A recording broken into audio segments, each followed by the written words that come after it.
L'objectif de ce MOOC est d'aborder les nouvelles valeurs en termes de qualité de l'air dictées par l'OMS.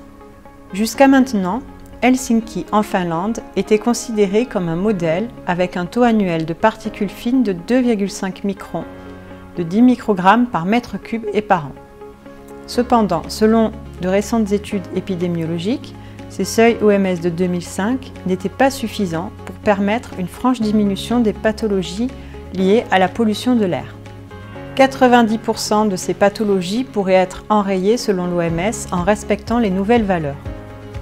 Pour rappel, une étude parue récemment dans le Lancet estime à 6,7 millions par an le nombre de décès mondiaux liés à la pollution de l'air. En 2021, Harvard estimait ce même nombre à 8,7 millions avec 97 000 décès pour la France, contre 48 000 estimés par Santé publique France. Sur cette diapo, on peut voir l'évolution du seuil de référence selon l'OMS entre 2005 et 2021. Tous les seuils, excepté le dioxyde de soufre, ont été abaissés depuis 2005 en se basant sur des études épidémiologiques. Deux abaissements de seuil interpellent: les polluants particulaires de 2,5 microns et le polluant gazeux, le dioxyde d'azote. Ces deux éléments constituent les contributeurs réglementés actuels les plus importants en termes de morbimortalité due à la pollution de l'air. On remarquera que le seuil de 2,5 microns acceptable passe de 10 à 5 microgrammes par mètre cube par an, quand celui des dioxydes d'azote passe de 40 à 10 microgrammes par mètre cube et par an. On peut voir ici une comparaison entre les seuils préconisés par l'OMS en bleu et les normes réglementaires franco-européennes en rouge. La France est loin des seuils de qualité recommandés avec 25 microgrammes par mètre cube et par an, contre les 5 microgrammes par mètre cube et par an pour les particules de 2,5 microns. De plus, il n'y a pas de limite journalière pour les particules de 2,5 microns. Pour le dioxyde d'azote, la France recommande un taux d'exposition à 40 quand l'OMS en recommande 10. Pour le dioxyde de soufre, plutôt industriel, la valeur recommandée par la France en 24 heures est de 125 microgrammes par mètre cube quand l'OMS en recommande 40. Vous pouvez voir ici une des études ayant motivé le renforcement des normes de l'OMS, l'étude POP3. Celle-ci a étudié sur plus de 1,5 million d'Américains le risque de mortalité après chaque augmentation de 10 microgrammes par mètre cube de particules de 2,5 microns. Elle prenait en compte des facteurs de confusion comme le statut tabagique ou l'IMC des participants dans une sous-cohorte de 135 000 personnes. L'exposition moyenne était de 10,7 microgrammes par mètre cube de particules de 2,5 microns, donc une exposition inférieure aux 12 microgrammes par mètre cube tolérés aux États-Unis, mais proche des normes OMS de 2005 à 10 microgrammes par mètre cube. L'étude POP3 a démontré une augmentation du risque de mortalité toutes causes de plus de 12% et de plus de 23% pour les causes cardiopulmonaires, pour des augmentations successives des seuils de 10 microgrammes par mètre cube.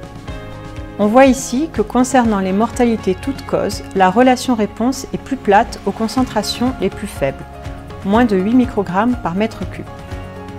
Concernant la mortalité cardiopulmonaire, l'ajustement est presque linéaire.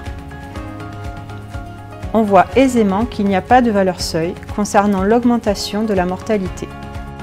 L'étude européenne ELAPS de 2021, réalisée dans 6 pays dont la France, a analysé les données de 325 000 participants pendant près de 20 ans. Le risque de mortalité augmentait de 13% par tranche d'augmentation du seuil de 5 microgrammes par mètre cube des particules de 2,5 microns. 50 000 personnes étaient exposées à une valeur inférieure à la norme américaine de 12 microgrammes par mètre cube et 25 000 personnes étaient exposées à un taux inférieur aux normes OMS de 2005. On retrouve une augmentation du risque de décès de 29% par tranche de 5 microgrammes par mètre cube de particules de 2,5 microns. Concernant les dioxydes d'azote NO2, une exposition inférieure au seuil de l'OMS de 2005 montrait une augmentation de 8,6% des décès par tranche de 10 microgrammes par mètre cube. Le premier diagramme concerne les particules de 2,5 microns. Les lignes rouges en pointillés représentent l'ancienne valeur OMS.